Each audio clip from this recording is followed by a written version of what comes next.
Where I think it got to be even more serious is where we stopped really just looking at vertical point solutions in the Internet of Things, but really returned to the human perspective on it all. And this has really been the narrative over the past several years. And that actually has me even more interested because I'm much more interested in the progress of humanity than some sensor-based technologies.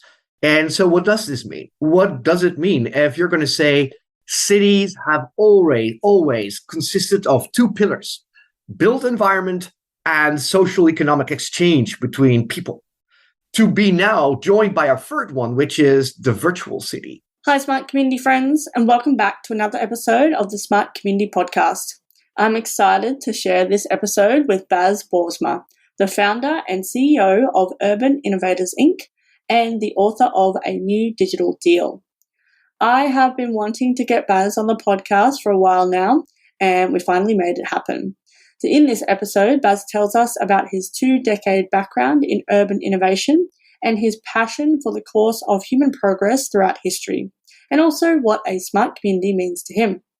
We discuss the importance of balancing co-design and bottom-up approaches with discernment and leadership, and the need for pragmatism and realism when engaging with the community. Bas tells us about the maturing of smart community thinking over the years he's been in the industry, and why governments and the public sector must balance their risk aversion with moonshot thinking if we are going to solve the problems that are facing us today and in the future. Bas and I discuss his stint as the Chief Digital Officer for the City of Rotterdam in the Netherlands, and the biggest projects and challenges that they were working on there, including the practical things that can stop innovation in government. We finish our chat discussing the emerging trends of smart city silos, the opportunities for artificial intelligence to help humanity, and the importance of being open-minded about different cultural approaches driving convergence to what works best for the community. As always, we hope you enjoy listening to this episode as much as we enjoyed making it. Welcome to the smart community, smart regions, smart towns, and smart cities. It's where we live, work, and play. With smart communities, the future starts today. Big data, smart mobility, emerging trends galore. The Smart Community Podcast is what you're looking for. Hello, Bas. How are you today? I'm doing fine, Zoe. Thank you so much for having me. I am so excited to have you on the podcast. As I mentioned earlier, I've been stalking you on LinkedIn for many years, and we've finally tracked you down. Well, not tracked you down. I knew where you were this whole time on LinkedIn, but got you on the podcast. So I'm excited about this conversation. Thank you again, and looking forward. Well, let's just jump straight in. And can you tell us about your background and what you're passionate about?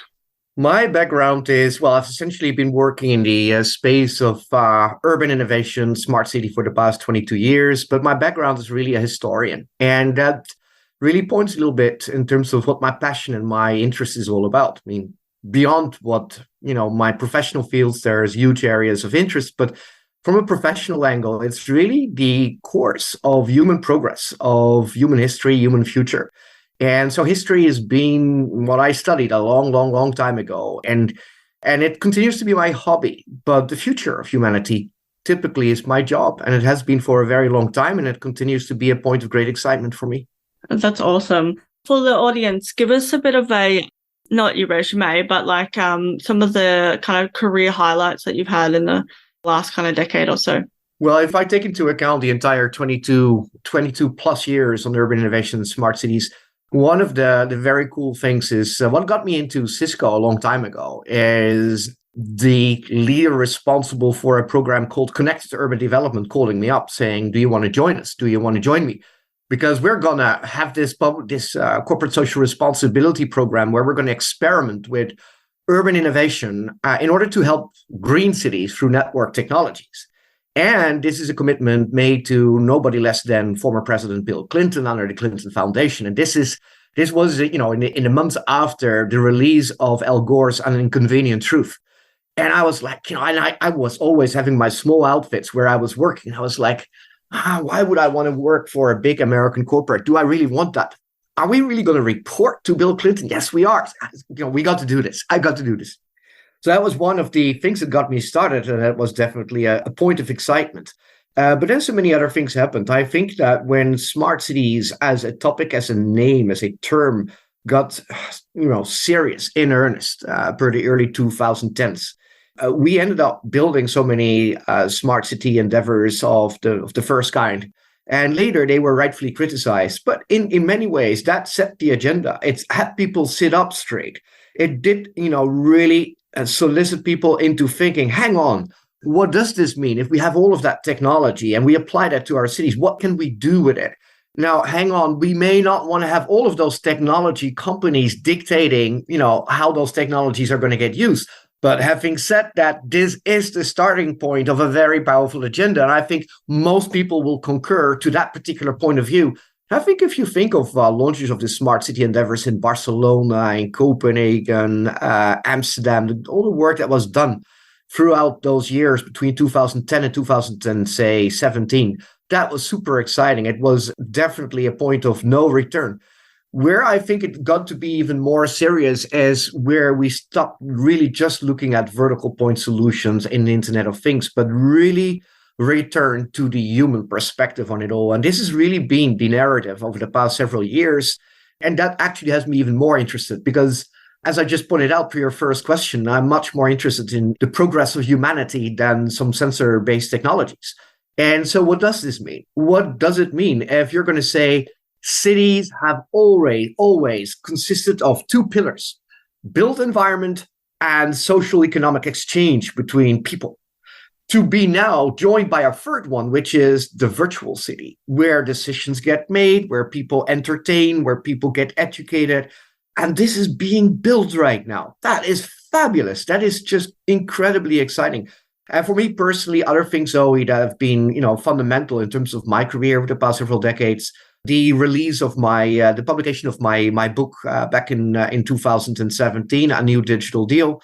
But what really excited me is then to see the interest around the world and seeing it translated, different editions coming up, the Italian editions, Arabic editions, and the type of impact it has made among students, among professionals. And that obviously was a point of personal pride, but it was also really good to see how can you build a tool that is going to help educate others. And I use it with my students, I use it with cities, others are using it. So obviously that has always been a point of deep relevance in my career. Yeah, and I think you've done quite a lot in the last, in your career and continue to do lots more. We'll dive into that in a moment, but let's go broad first before I forget. What is a smart community to you?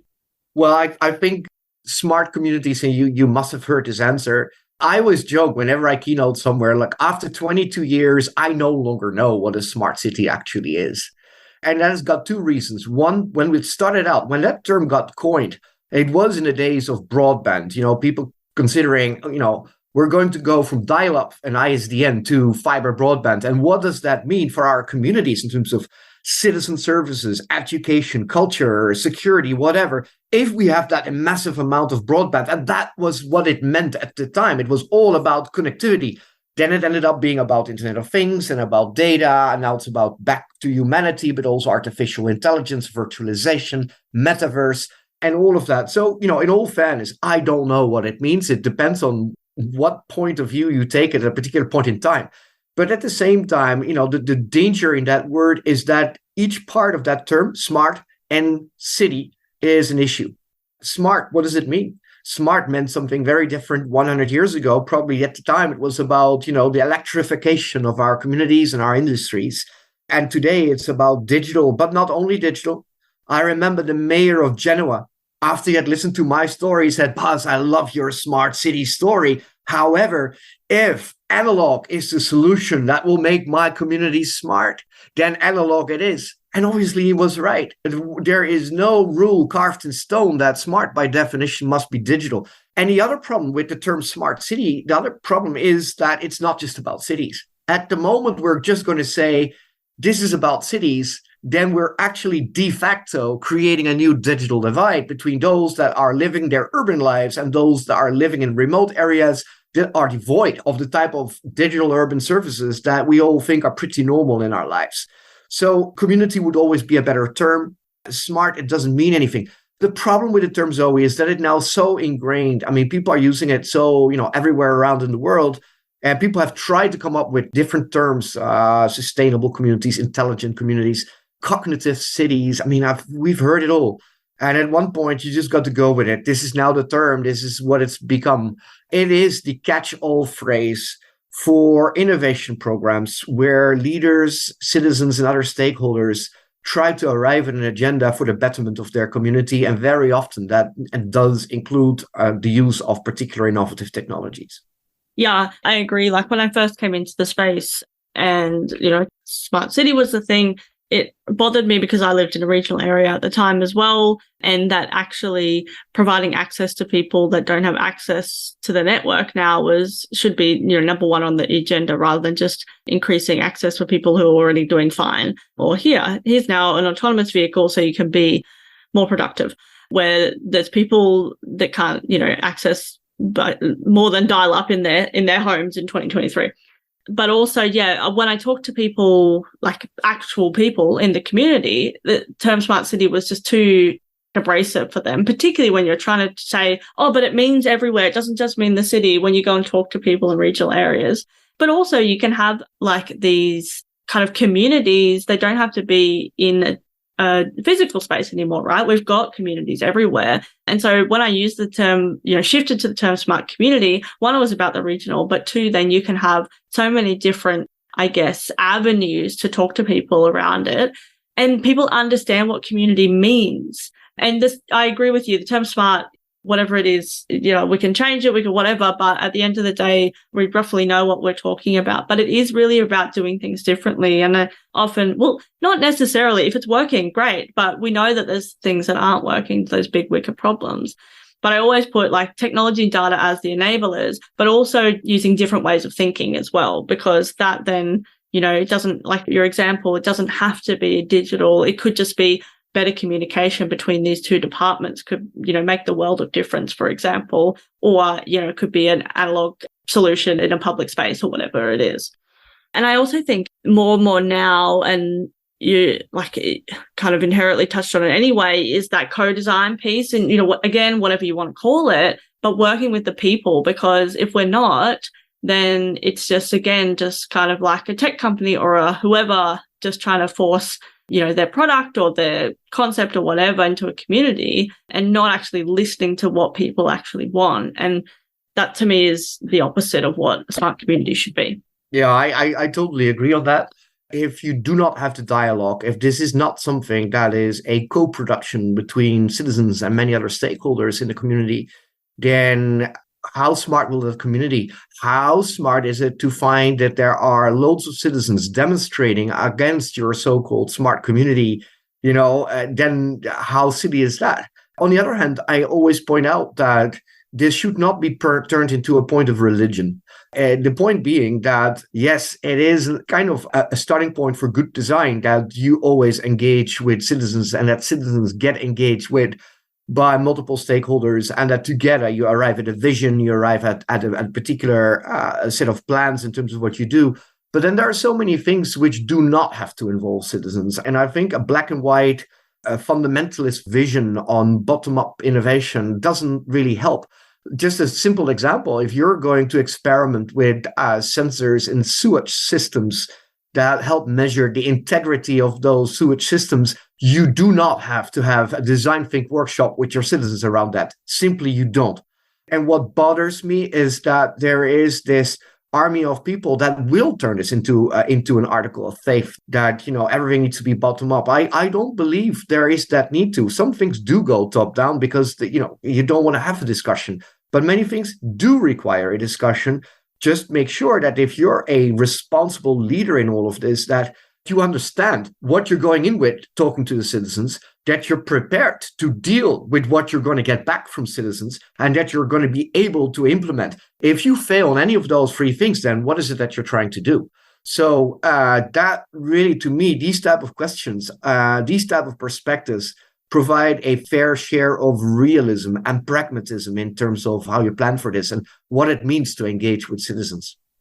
Yeah, I totally agree. And thanks so much for bringing that up too, because I also think that citizens, community members, they've got stuff to do, right? You don't want to waste their time on things that, what do I care whether your HR system talks to your finance system? Why are you asking me about this? Shouldn't that just be a thing that happens? Or, like you said, the sewage sensors or whatever the case is. And so I think, there is, and we also have limited resources. So we need to use those most effectively as well. And whether that's our brains and people, human resources, but also like that engagement costs time, money, effort. So thinking about what we can use that best for as well. I fully agree.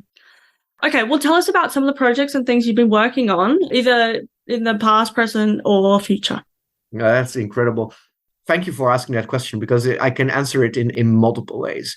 I think that there is kind of a technology timeline that's always been there, for anyone that's been active in this space. I already pointed out how broadband and fiber broadband infrastructures and the business models that go with that, and the regulatory complexities, especially when municipalities would compete with telecommunication companies. That was kind of the starting point. And then we had Internet of Things, we had data, and now it's moving on to artificial intelligence and the virtualization of the city, the metaverse. And I think that that technology inspired timeline has always been with all of us up to a great point. And I am learning myself, and trying to envision, what does it mean to have artificial intelligence part of our urban innovation plans? What does it mean?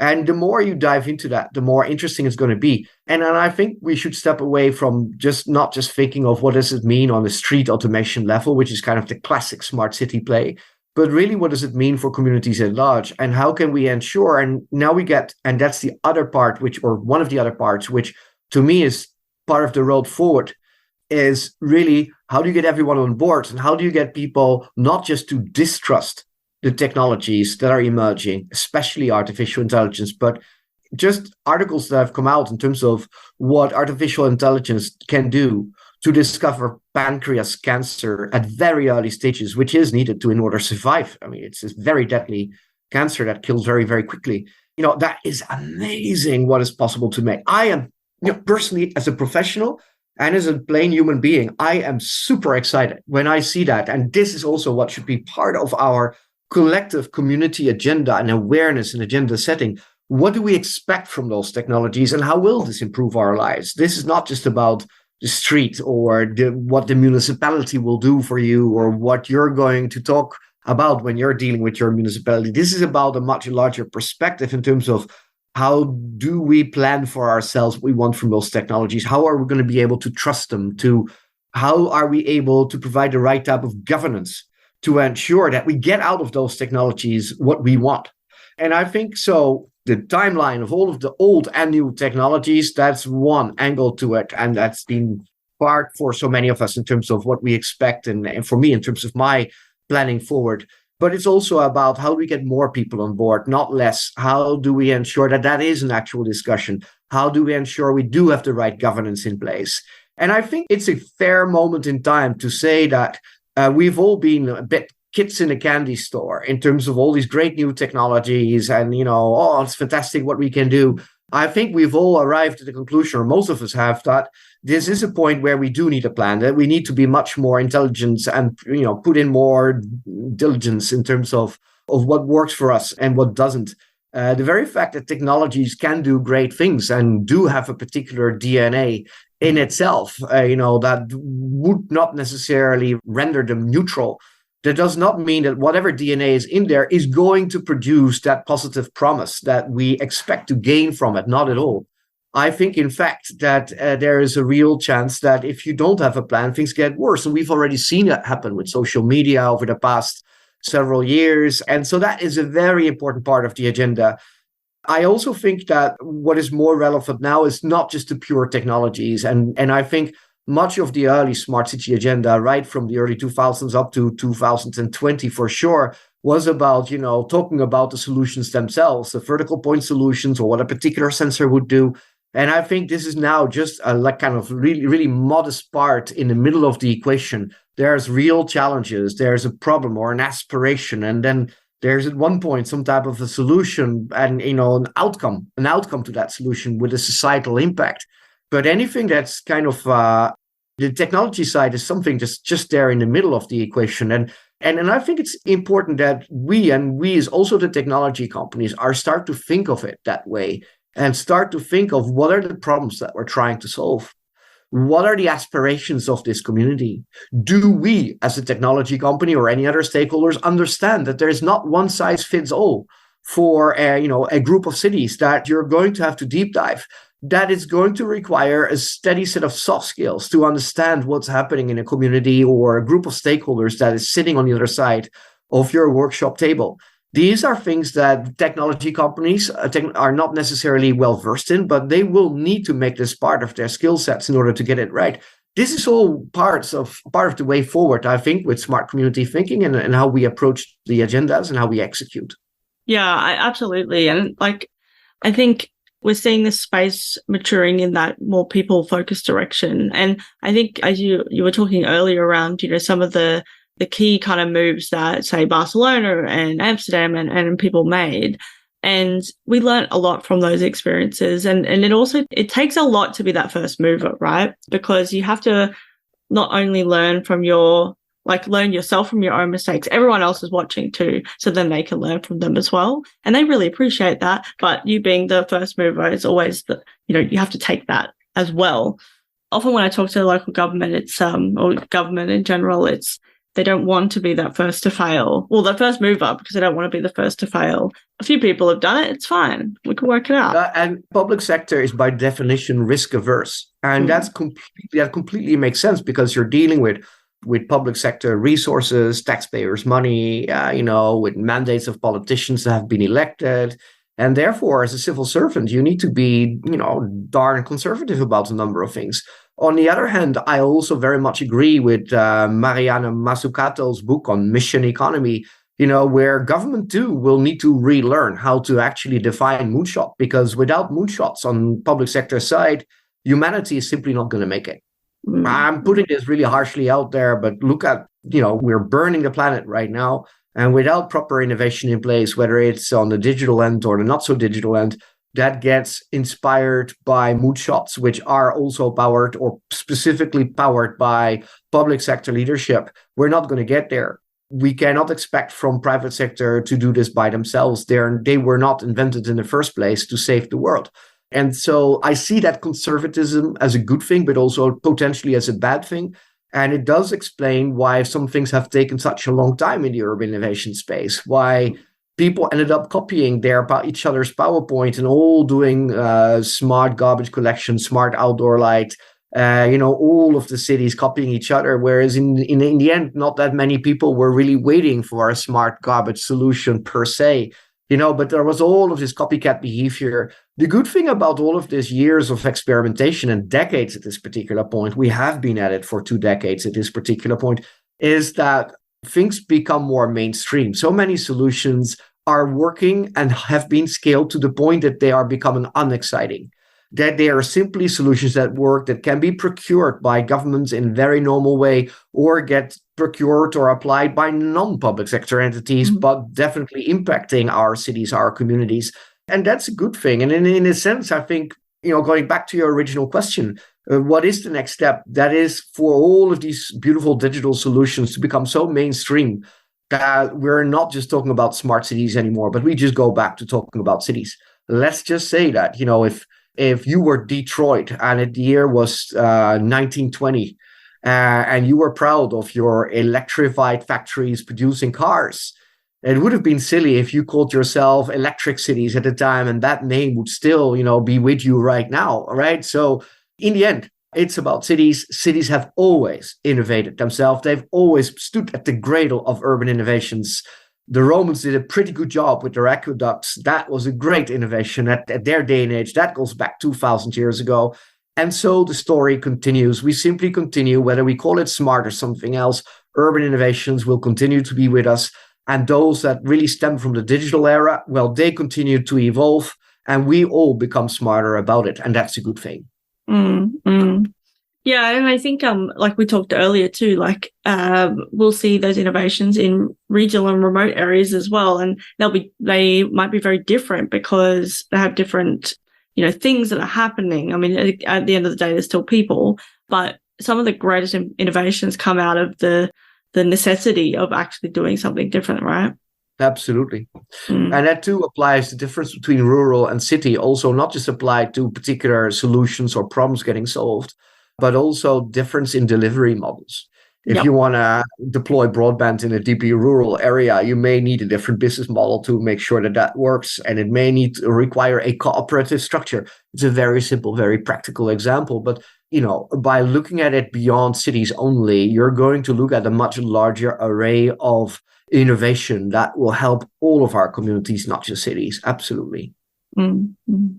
I want to go back in time a little bit when you were the Chief Digital Officer at City of Rotterdam for a short time, and it was during COVID, I believe, as well, slightly.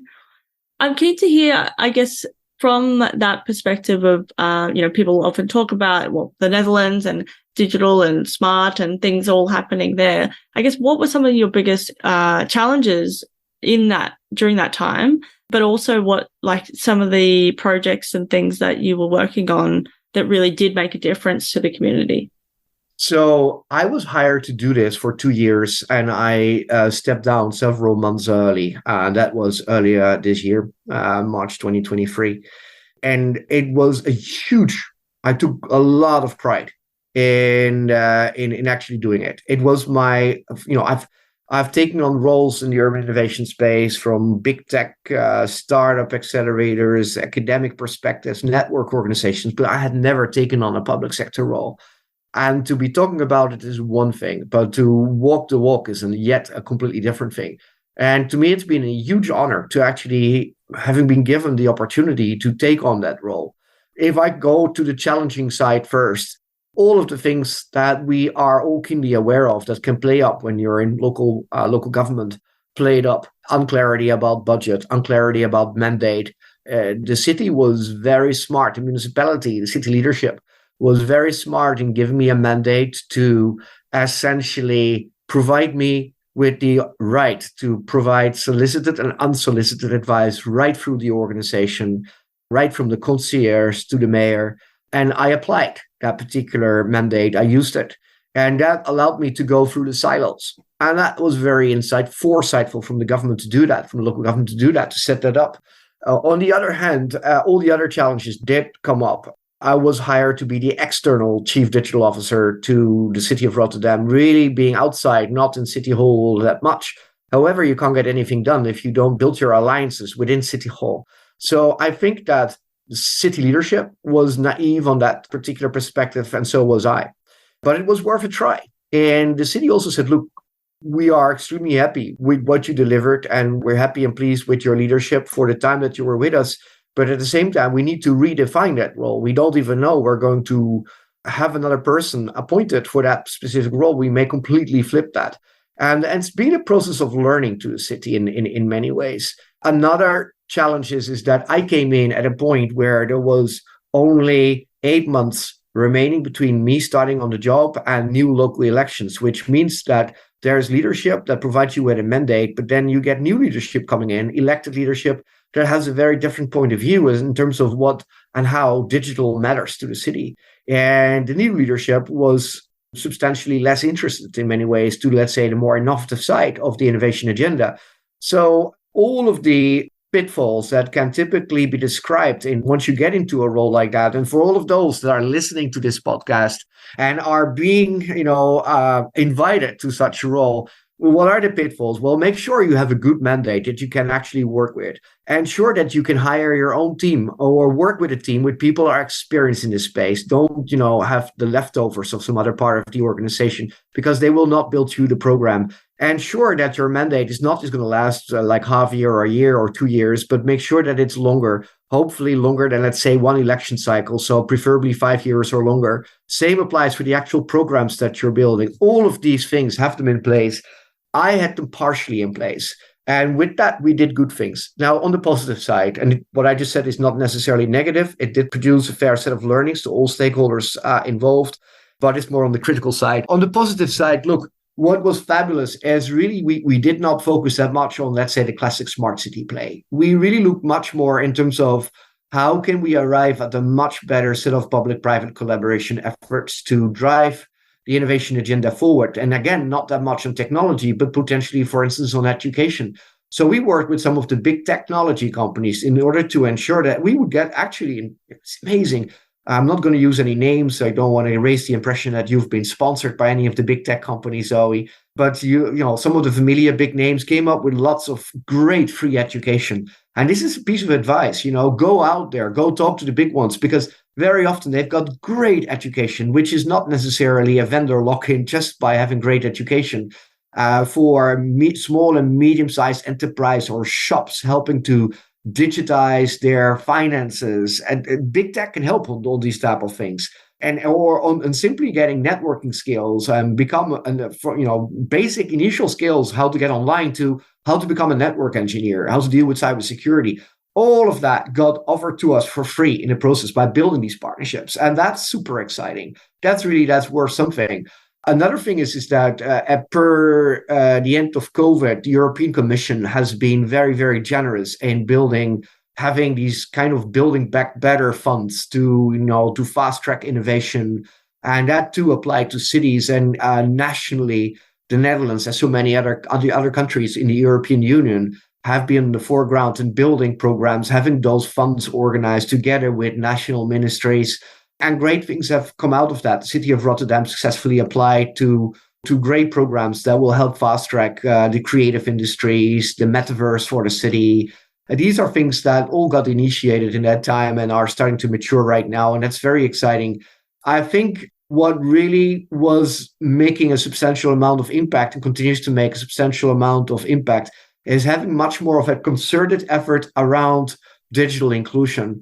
Now, everyone talks about digital inclusion. Again, people did that 20 years ago when it was all about broadband. How do we get everyone to have access? But now it's returned to our decision makers' tables, because you can have great technologies, but if 50% of society is simply being left out, and that's a challenge. Now, Zoe, an enormous city like Miami, about 30% or more of all of the households do not have a fixed internet connection. And people got hurt during COVID in the process because kids had a hard time in uploading their school assignments. So even on the connectivity side, it really kind of landed back into our laps. But also really on the education side, I mean, what if you have great connectivity, but you believe you're on the right side of the digital divide just because you have access to your Facebook page? I think we can agree that's a terrible definition of digital inclusion. You want people to have the skills to feel confident that the future is theirs, that they are able to build their pizzeria restaurant with all the digital tools that will actually bring them success, whereas a classic restaurant that is offline may not provide that level of success. And I can give countless examples as to how digital inclusion has become a question that goes so much deeper into the value chain that we really did a good job on over the past several years in Rotterdam. We really expanded, and this is not something that I will say to my own credit. Yes, I was very much involved in coordinating a lot of efforts, but then a lot of people in the city are. And also the newly elected leadership, the people that got elected in 2022, they were less ambitious about a radical innovation agenda, but they were ambitious and continue to be ambitious about a digital inclusion agenda. And they are achieving significant amount of things in a city which is one of the largest cities in the Netherlands, but also a port city with its fair share of unemployment, lots of blue-collar work still, huge immigrant populations, and a lot of work remains to be done. So I look with a certain degree of satisfaction in terms of the progress that is rightfully being made in the city, and that I that I'll call myself proud on in terms of having been part of that. Thanks so much for sharing. I really value just sharing that information, because I think often we don't talk about some of the practical things that, or the, particularly working in government, the things that can stop things are not necessarily the technology or the project didn't work or whatever, but there's really like bureaucracy, but also just like practical things of how things work, and understanding those things is really important as well. Because if you're a tech company, or not even, if you're whoever looking in, you might go, why is it work like this?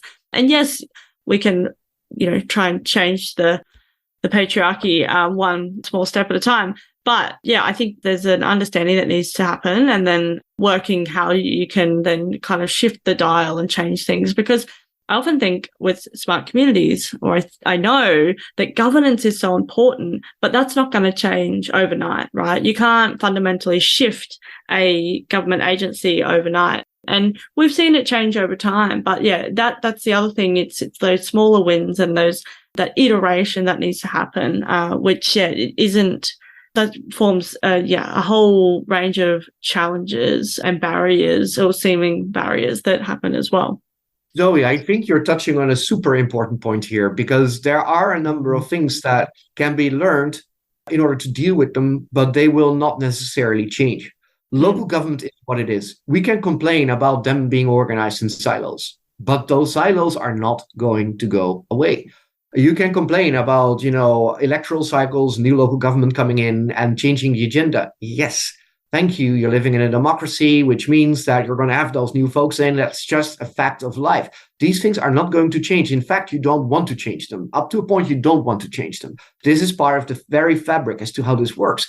But it does mean there is the question that can be asked in terms of, so are there processes of governance? Are there ways of organizing ourselves which would actually be optimizing the way we drive innovation agendas? And I think there are. I think what is something that we should stay away from, let me put this correctly. So local governments cannot all do this by themselves, and they're ill-structured, they're under-structured to really deal with those innovation agendas single-handedly. Then the typical response has been over the past, not just smart city decades, but larger set of decades, perhaps even since Reagan and Thatcher got into office, and this is a point that Mariana Mazzucato in her Moonshot Thinking always brings up, is public sector ended up spending huge amounts of money on consultancies. And I'm a firm believer that that's not the way. Consultants have their fair share of work to do in this space, but generally they're not great innovators. They can, guide people on process, they can help. But to simply sell your entire mission out to the consultants is not going to help your innovation agenda at large. So one of the things that I've always pitched within the City of Rotterdam that I continue to work on in communities around the world, and that really deserves a lot more attention, and some cities are doing already a great job on this, is to find, let's say, a more cooperative structure, also in a legal sense, a cooperative structure. We are not so much working with very, very sterile, hard to move public-private partnerships where you deal with tough, pre-agreed, hard, large investments, but a much more flexible membership-based structure where you can actually work in a very agile way together, where public sector is a member like anyone else, but can help drive the agenda forward, that, where democratic legitimacy is at stake. But work together with other stakeholders, whether academic or whether private sector or citizens, and through that cooperative structure, actually get to a point where you can not just think or invent innovations, but also help them scale. And one city that, to me, stands out as an example in this space is a city that you may or may not have heard of, but that's the city of Tampere in Finland. It is not the largest cities. It's one of the 5 largest cities in Finland. The neighboring village is called Nokia, so you know where the name Nokia came from and where their smartness originated from. But they have really orchestrated their smart community agenda through cooperatives right now, and they're doing a fantastic job. They've got the agility, they've got the transparency. They are not trying to reinvent government as a consequence, because that is a war you're simply not going to win. And to all the listeners really struggling with this particular topics, what is the right governance? Do explore this idea of how you could build a cooperative structure rather than the classic public-private partnership or a PPPS. I always joke in my presentation. So, my mother told me to never use 4-lettered words, and PPPS is a 4-lettered word. So let's avoid that. I like that. I'll take that moving forward. Well, I'm just looking at the time. We're nearly out of time, but I do want to talk quickly about future trends and then where to next, which we've already kind of touched on it already. But I guess any future trends that people aren't talking about enough. So I think, first of all, I talked about silos just now. I talked about cities working in silos, economic affairs, citizen services, security, mobility, whatever, and how that can be detrimental to, innovation agendas, and it can be. those that were innovating and forging innovations 10 years ago were complaining already at the time, cities should organize themselves differently. What is painful is that actually the innovators got kind of siloed themselves. So, people that are focused on digital are focused on digital, and they think that the digital realm is like the biggest set of resources to change the world with. Well, perhaps so, but then think of energy transition innovation. Some of it has a digital tool in it, but much of it does not have a digital tool in it, or where digital is just like a side note in the entire set of innovation. Think of circular economy. All of these things, all of these innovation tracks, all of these innovation journeys, if you will, they stand to benefit from each other. They need to build on each other, and to drive a much larger convergence of those innovation journeys, that must be part of our future. And I already see it happen. I see in some, let's say, the more foresightful city innovation plans, people driving that convergence. My book was called A New Digital Deal. If I could write a book again, I would call it a new new digital deal, or a new green digital deal, or whatever you want to call it, or perhaps even a equitable new green digital deal, because there is the social and green and digital component to it.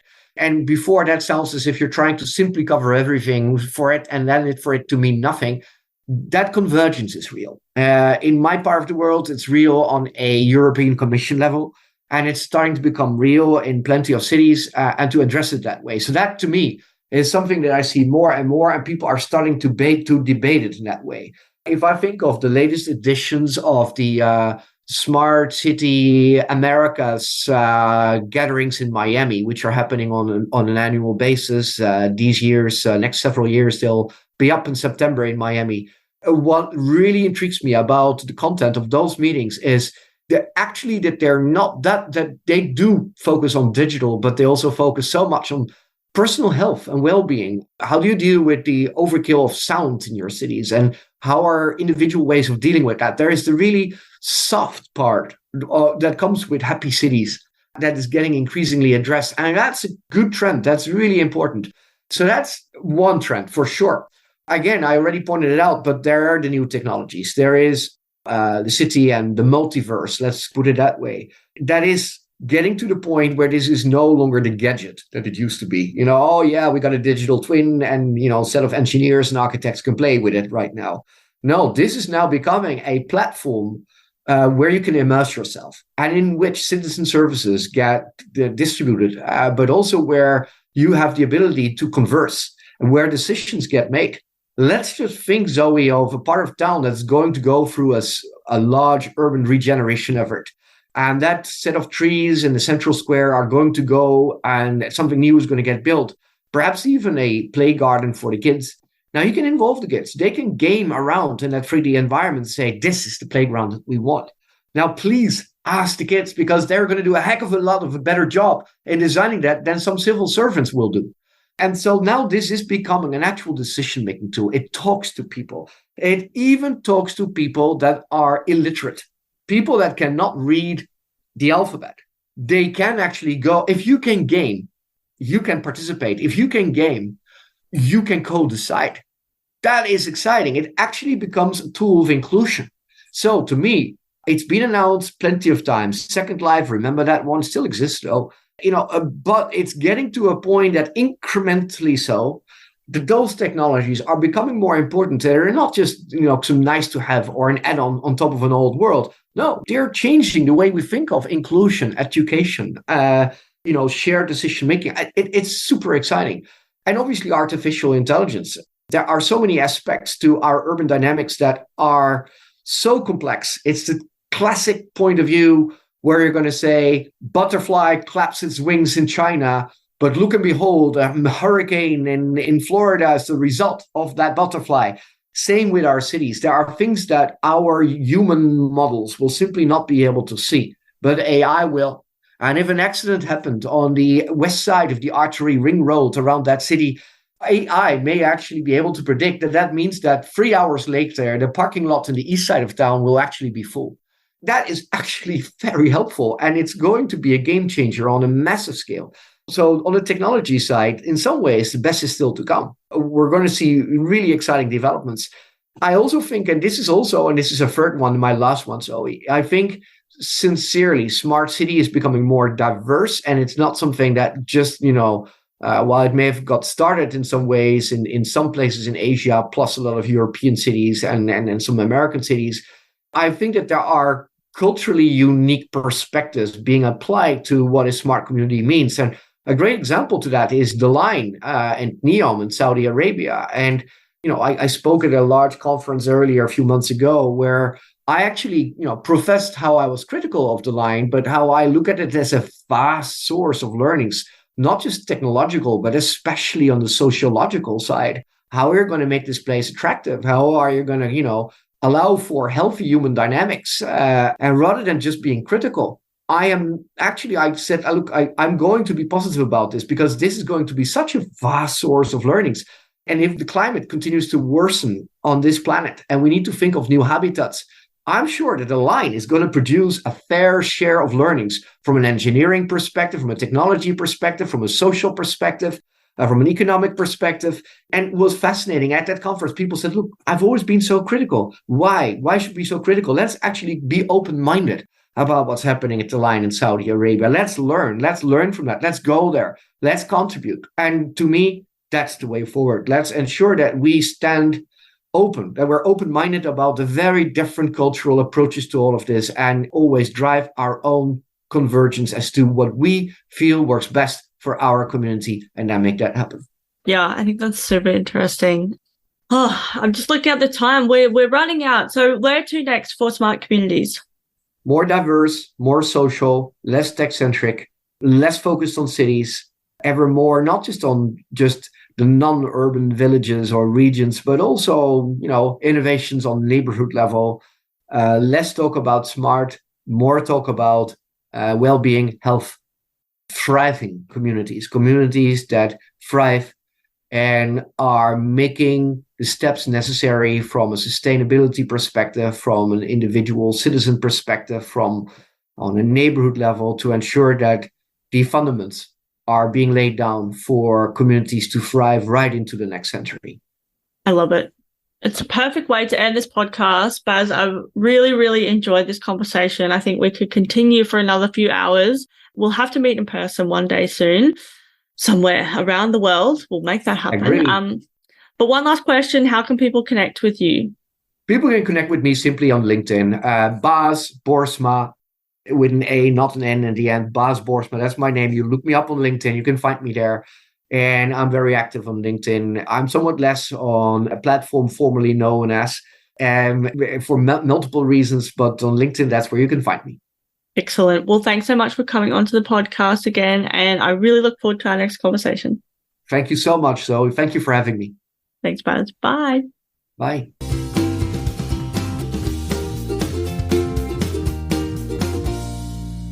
Are you looking for an engaging speaker, MC, or facilitator for your next big event? Then we've got you covered. Zoe is a go-to speaker, MC, and conversation facilitator with a difference. She's a master at simplifying the complex and making connections you might never see. Book Zoe for your next event. Email hello@mysmart.community or head over to her speaker page, www.mysmart.community/speaking. Thanks so much for listening to the Smart Community Podcast. Show notes for this episode and all other episodes are available on our website, mysmart.community/podcast. If you have any questions for us or any of our guests, you can email hello@mysmart.community. You can also find us on the socials. We are on LinkedIn and Twitter @SmartComHQ. That's com with 2 M's. If you are enjoying the podcast, please hit subscribe so you never miss an episode. And we would love for you to leave us a rating and review at wherever you listen. This really helps us reach more ears and eyes, so thank you for your support. As always, we hope you enjoyed listening to this episode as much as we enjoyed making it.